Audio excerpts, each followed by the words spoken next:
আসসালামু আলাইকুম। আজকে হচ্ছে তেলের পিঠা, দেখেন কি সুন্দর করে ফুলতেছে।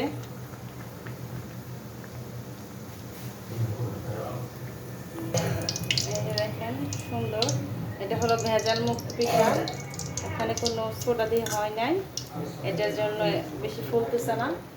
এটা হচ্ছে পিওর পিঠা। এই যে একটা হয়েছে, আমি এরকম যে রাধে শেষ চুলো বাঁধে পিঠা তৈরি হয়ে গিয়েছে। এখন হলো আসতেছে সামনে শীতকাল, তো শীতকালে অনেক পিঠা হবে।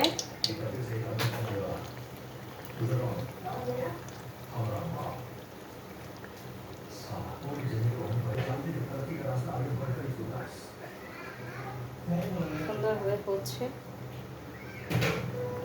এই যে আমাদের আজকের পিঠা, তো খেয়ে দেখতেছি কেমন হয়েছে। অনেক গরম।